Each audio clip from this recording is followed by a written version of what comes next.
तो दोस्तों, चलो शुरुआत करते हैं। दिल्ली में चल रही प्रोटेस्ट से, फार्मर प्रोटेस्ट से मेरा खुद ताल्लुक़ एक रूरल कंट्री साइड से है इंडिया की। मैं समझता हूँ कि किसानों की क्या प्रॉब्लम्स हैं और वो क्या महसूस कर रहे हैं रिफॉर्म्स के बीच में, और ये सारी प्रोटेस्ट जो है ये किस तरफ जा रही है, ये कैसे शुरू हुई। मुझे नहीं पता कि जो कि बहुत सारी किसान यूनियंस हैं उनकी क्या पोजीशन है और क्या उनका मोटिवेशन है, लेकिन मैं समझ सकता हूँ कि एक आम किसान कैसे सोच रहा होगा, कैसे देख रहा होगा इस सारी चीज़ों को। बहुत बहुत सारे मीडिया हाउसेस हैं जिनका अपना अपना नज़रिया है, अपने अपने मोटिवेशंस हैं, अपना दृष्टिकोण है, पॉइंट ऑफ व्यू है, और वो उनकी एक पॉलिटिकल आइडियोलॉजी भी है जिसके हिसाब से वो इन सारी चीज़ों को अपने तरीके से देखने की कोशिश करते हैं। मेरा भी एक तरीका है, लेकिन कोई कॉमर्शियल इंटरेस्ट नहीं है मेरे, और कॉमर्शियल के साथ साथ मेरा कोई ऐसे भी नहीं है, आइडियोलॉजिकल इंक्लिनेशन भी शायद नहीं है। थोड़ा बहुत हो भी सकता है, मैं कह नहीं सकता, लेकिन वो चेंज भी होता रहेगा depending on the new information as it comes forward. तो लेट अस सी कि ये शुरू कैसे हुआ पूरा एपिसोड। मेरे ख्याल से पिछले कई महीनों में मोमेंटम है। दो तरह के लोग हैं जो मोदी जी की पॉलिसीज़ को विदाउट एनी सब्सटेंस वो उसको अपोज करेंगे, और एक दूसरे टाइप के लोग हैं जो without any substance Modi ji की पॉलिसी को सपोर्ट करते हैं।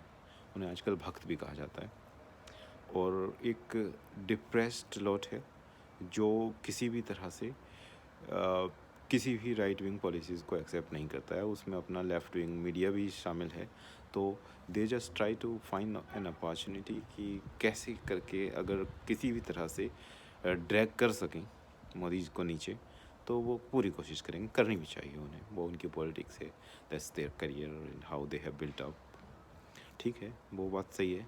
तो अलग अलग मोटिवेशन के लोग हैं।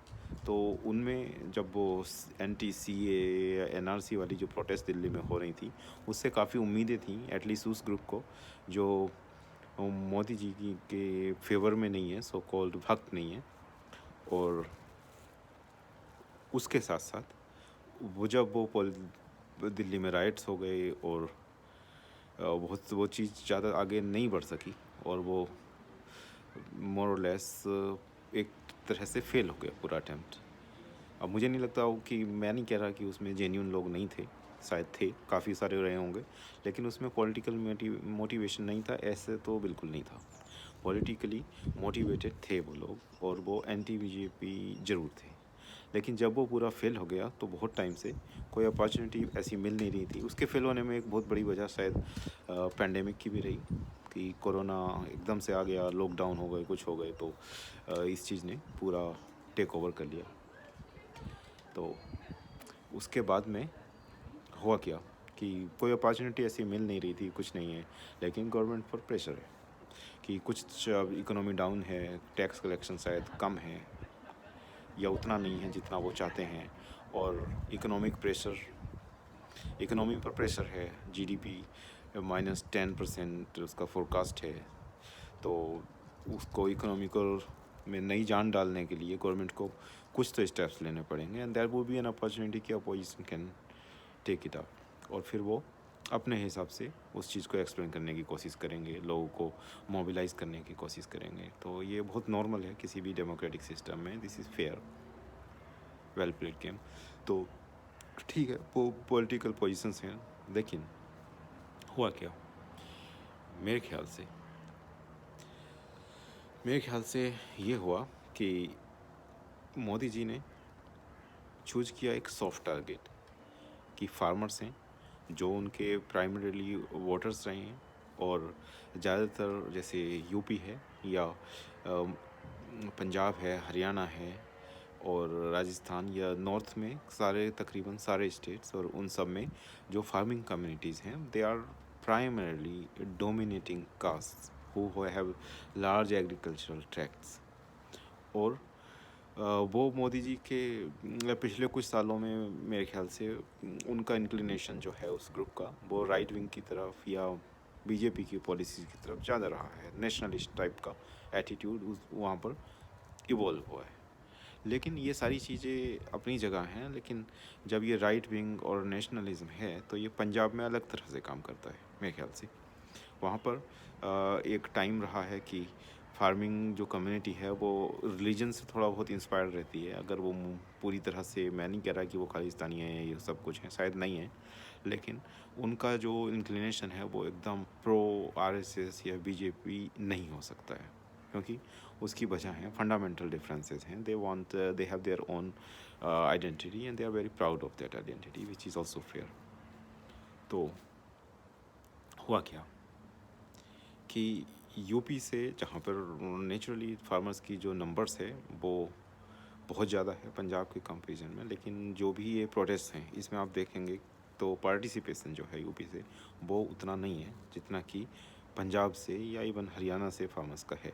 थोड़ा बहुत वेस्टर्न यूपी से मिलेगा, क्योंकि वो बहुत सारे फार्मर्स जो हैं वो जाट कम्युनिटी से आते हैं, और जाट कम्युनिटीज़ को मोबिलाइज़ करने में कुछ किसान यूनियंस बहुत आसानी से कामयाब हो जाते हैं बहुत बार। तो उत्तर प्रदेश में एक ज़माने में किसान यूनियन हुआ करती थी, भारतीय किसान यूनियन, और उसके लीडर हुआ करते थे महेंद्र सिंह टिकैत, मुजफ्फरनगर से। और मुजफ्फरनगर में बेस रहा है primarily the sugar cane farmers. और उसके बाद में राकेश टिकैत हैं, वो भी एक लीडर है वहाँ, तो उनका भी मोबिलाइजेशन रहा है। तो अगर हरियाणा में जाट रिवॉल्यूशन है और वहाँ पर एजिटेशन है, क्योंकि आप देखेंगे कि हरियाणा के अंदर जो है जो जाट फार्मर्स हैं वो प्राइमरीली कुछ ऐसा ज़्यादा, भले ही बीजेपी की गवर्नमेंट है हरियाणा में, लेकिन बहुत बड़ा सेक्शन जो है जाट फार्मर्स का, आई डोंट थिंक कि उन्होंने बीजेपी को पसंद किया है कभी भी। हालांकि उत्तर प्रदेश में उसके उलट रहा है, और उत्तर प्रदेश में वेस्टर्न यूपी में तो अजीत सिंह जग का जो बेस हुआ करता था उससे खिसक के जाट वोट बैंक बीजेपी की तरफ गया है। वो उसके लिए प्राइम रेस्पॉन्सिबल वो थोड़ा राइट्स हुए थे मेरे ख्याल से, मुजफ्फरनगर राइट्स कहते हैं आजकल उनको, तो उनका बहुत बड़ा योगदान रहा है। तो इस सब बैकग्राउंड में ये मोबिलाइजेशन हुआ, जिससे नेचुरली एक जेन्युइन फियर है। कि जेन्युइन फियर क्या हो सकता है कि फार्मर्स हैं, और जब आप रिफॉर्म करते हैं तो एक आप स्टेटस को ब्रेक करते हैं।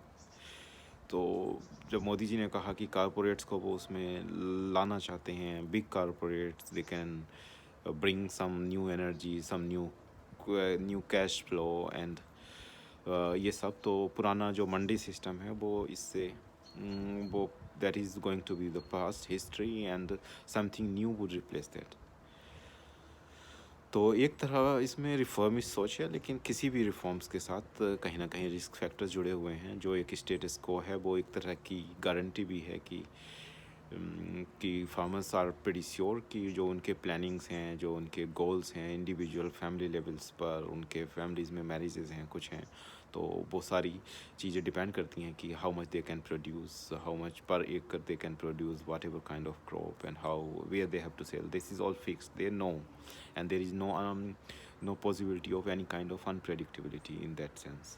लेकिन अगर आप इस स्टेटस को सिस्टम को बदलना चाहते हैं तो एक जेन्यून फियर है जो किसी में भी आएगा। अगर एक स्टेबल जॉब है और आप उसको बोलें कि नहीं, आपकी जॉब जो है now we are making it like work with, like whatever you deliver we will monitor, and if you deliver we pay you, if you don't deliver for a month then we will analyze that maybe it's not worth it, and we can ask you to do something else। तो अगर इस तरह की situation किसी के सामने पैदा कर दी जाए तो ये जेन्यून किस्म का उसमें फियर डेवलप हो जाएगा।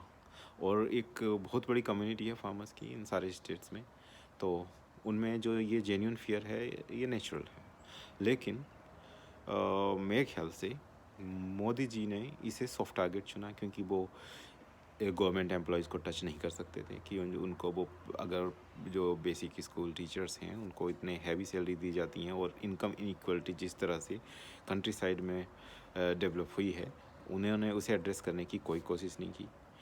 उन्होंने जो ये है, एक दूसरा भी नज़रिया हो सकता था कि ठीक है, एक्सेस में फूड प्रोड्यूस हो रहा है जिसकी ज़रूरत नहीं है, जैसे राइस, पंजाब में राइस प्रोड्यूसर्स हैं या वीट प्रोड्यूसर्स हैं और यूपी में शुगर केन प्रोड्यूसर्स हैं, तो they are producing excess amount of this crops and food and development corporation of India जो है, तो उसकी एक लिमिट है, but they are force to accumulate more and more food even if that is required nowhere.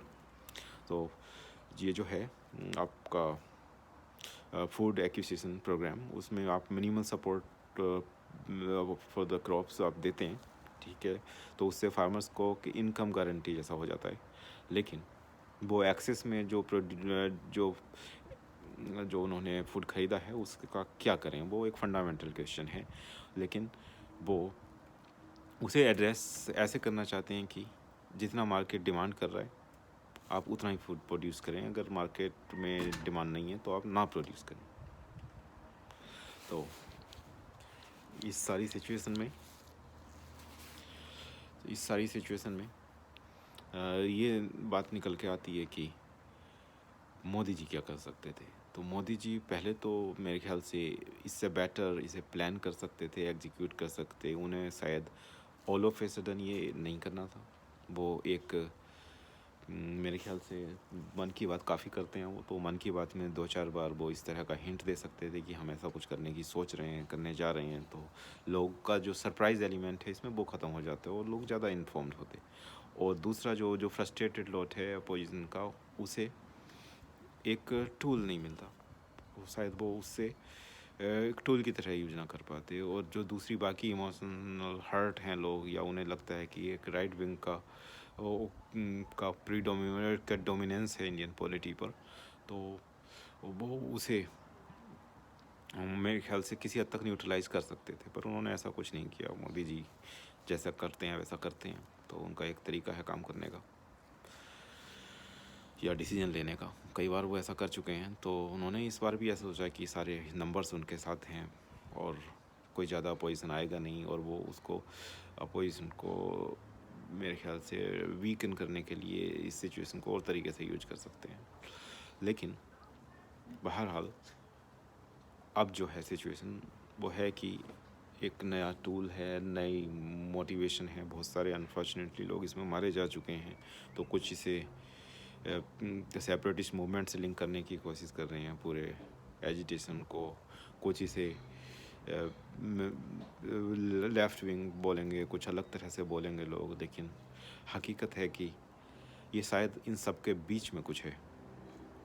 कुछ genuine concerns हैं farmers की, लेकिन कुछ इमोशनल एस्पेक्ट भी हैं इसके, और ये टाइम बताएगा कि आगे कैसे अनफोल्ड होती है। लेकिन अगर ये कहा जाए कि इसमें डिस्प्रोपोर्शनेटली फार्मर्स पंजाब से क्यों हैं और जो नेबरिंग स्टेट्स हैं, दिल्ली के इमीडिएट नेबरिंग स्टेट, वहाँ से क्यों नहीं है, तो ये एक बड़ा सवाल है।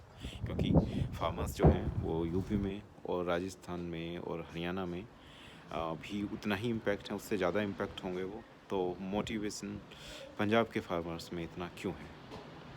एक बड़ी वजह इसकी ये हो सकती है कि पंजाब में जो राइस और वीट का प्रोडक्शन है और उनकी जो मंडी का सिस्टम बना हुआ है वो थोड़ा ज़्यादा मैच्योर है, और मिनिमम सपोर्ट प्राइस से इम्पैक्ट पंजाब में मेरे ख्याल से बाकी सारे स्टेट से ज़्यादा होगा। तो ये एक वजह ये भी है। लेकिन दूसरी वजह ये भी है कि दे आर वेल ऑर्गेनाइज्ड, कि जो कंट्री साइड में गुरुद्वारे हैं और वहाँ से उनका लंगर सिस्टम है, तो they are more prepared, more able. And जो पंजाब से जो इमिग्रेंट कम्युनिटी है जो बाकी कंट्रीज़ में रहती है, वहाँ से फाइनेंशियल एंड मॉरल सपोर्ट जो है वो इस चीज़ को सब को अप एंड रनिंग रखने में मदद करती है। तो मेरे ख्याल से लीडिंग जो ग्रुप है फार्मर्स का वो तो क्लियरली पंजाब से है। लेकिन ऐसा नहीं है कि बाकी स्टेट्स का पार्टिसिपेशन इसमें नहीं है सबका है, लेकिन कम है, बहुत कम है। और इसको मास फार्मर मूवमेंट बनाने के लिए और not a very Sikh dominated या पंजाब डोमिनेटेड मूवमेंट रह जाने के लिए, अगर जेन्यून दिखने के लिए मेरे ख्याल से एक प्रोपोर्शनेट पार्टिसिपेशन चाहिए था। जिसमें कि जो फार्मर्स हैं बाकी सारे स्टेट्स के at least from north they should have been agitating according to the proportion of the population, तो ये जेन्यून दिखती। और इसमें अगर बहुत सारे वो लोग जो गवर्नमेंट की जिस पॉलिसीज से इन जनरल इत्तेफाक नहीं रखते, उनसे इन जनरल एग्री नहीं है, और वो सारे इसमें बहती गंगा में हाथ धोने की जो कोशिश कर रहे हैं, तो मुझे लगता है कि वो इस पूरे मूवमेंट को बहुत ज़्यादा सक्सेसफुल ना होने देने पाने के लिए जिम्मेदार रहेंगे। मुझे नहीं लग रहा कि ये बहुत आगे जा रही है या इससे बहुत कुछ चेंज होने वाले हैं। और ये जो टैक्टिक्स हैं कि रास्ते रोक दो, कि गाज़ियाबाद से दिल्ली आने का रास्ता बंद कर दो या फरीदाबाद से दिल्ली आने का रास्ता बंद कर दो या कुछ ऐसा करो, I think this is counter productive. It can agitate the people, urban versus rural, तो इसमें बहुत सारे लोग को नेचुरली प्रॉब्लम हो सकती है। तो मैं तो ये अपील करना चाहूँगा कि अगर फार्मर्स के जेन्युइन कंसर्न्स हैं तो वो उसे उस लेवल पे रखें। कुछ कोशिश भी हो रही है इस सिलसिले में कि फार्मर्स इसे कोई पॉलिटिकल प्लेटफॉर्म नहीं बनाना चाहते, they are want to keep it as a farmers protest. अगर वो इस पर रखें और जेन्युइन तरीके से, शालीन तरीके से वो प्रोटेस्ट करते रहें और टू द पॉइंट बात करें, तो मेरे ख्याल से ये सब के लिए बेहतर होगा। आज के लिए बस इतना ही। Thank you for watching. Please channel subscribe करें। धन्यवाद।